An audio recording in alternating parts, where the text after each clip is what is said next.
Labrīt. Es te tāds bišķiņ piemidzis esmu un vairāk, te man vairāk jautājumu pēdējā laikā uzrodas, kā pelnīt internetā, tagad tad atvēršu pašu jautājumu vietu.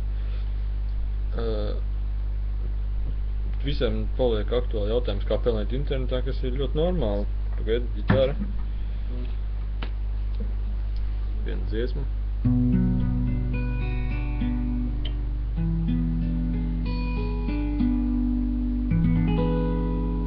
Burvīgi. Labi, turpinam. Kā pelnīt internetā? Ļoti daudz ir vīlušies cilvēki, bet vilšanās ir tikai mācība kaut kam augstākam. Tāpēc pēc vilšanās nevajag padoties. Personīgi es internetā esmu kaut kādas 3000 mājaslapas uztaisījis, un pēc tam 3000 mājaslapām es tikai apmēram sāku saprast, kas ir, kur slēpjas panākumi.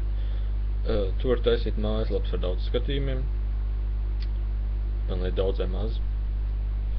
Tu vari taisīt mājaslapas ar ļoti maz skatījumiem, pelnīt daudz, vairāk nekā mājaslapas lieliem skatījumiem.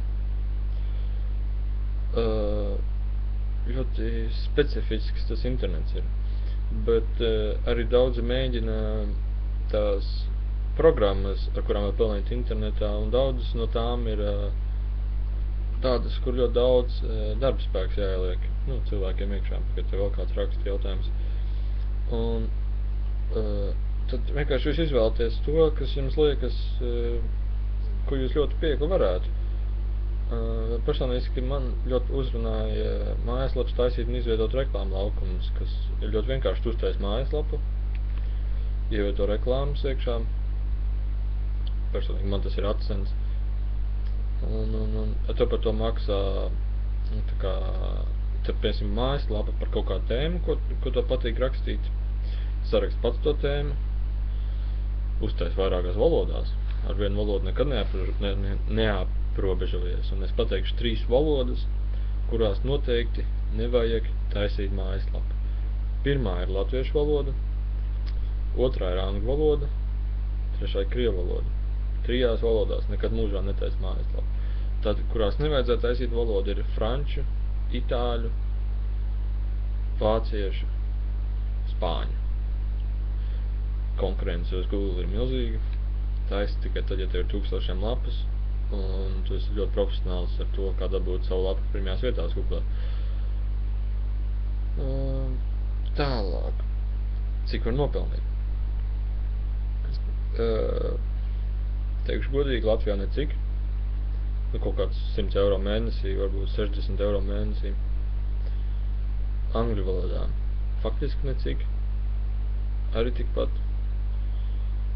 Un man rekords ir bijis, es neteikšu ciparus, bet daudz. Kopā man dienā ir kaut kādi,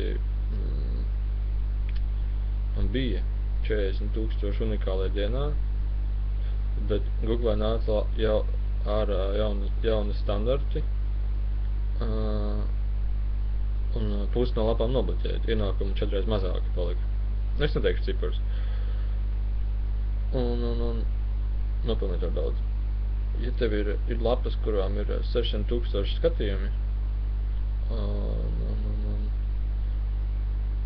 $1 miljonu mēnesī nopelna. 600 000 lapu vērumu. Tie nav unikāli, tie lapu vērumi. Un $1 miljonu mēnesī var nopelnīt. Bet tagad sazemēsimies ar individuāliem cilvēkiem. 100 eiro mierīgi, jebkurš cilvēks var nopelnīt. 300 eiro, ja daudz strādās uz lapu. 1000 eiro, ja būs atkodas nišas un būs uztaisīts vairākas mājaslapas. 10 000 eiro, ja būs atkodas pareizās nišas un pareizo pieeju būs atradis un tekstus būs kvalitīvs uztaisījis. Cik ātri varēs nopelnīt? Sākot no 6 mēnešiem pirmie ienākumi. Varbūt 3, varbūt 6. Tas ir, vai jūs gribētu strādāt. Un tās programmas, kurām jūs varat internetā pelnīt, viņas darbojās daudzas. es visu nezinu, bet pēdējā laikā es ļoti daudzām esmu iepazinies. Bet viņas prasīs tavu darba ieguldījumu un daudzi sola liels ienākumus, kas ir ļoti pareizi. Liela ienākuma tev uztaisa vīziju, bet liela ienākuma ir liela darbs jāiegulda. Un tāpēc, ja jūs padodaties uzreiz, jūs vienkārši varat aizmirst par to, ka jūs internetā nopelnīsiet, jo jums vajag pašam ieguldīt savu laiku. Pagaidzi atbildēšu jautājumu.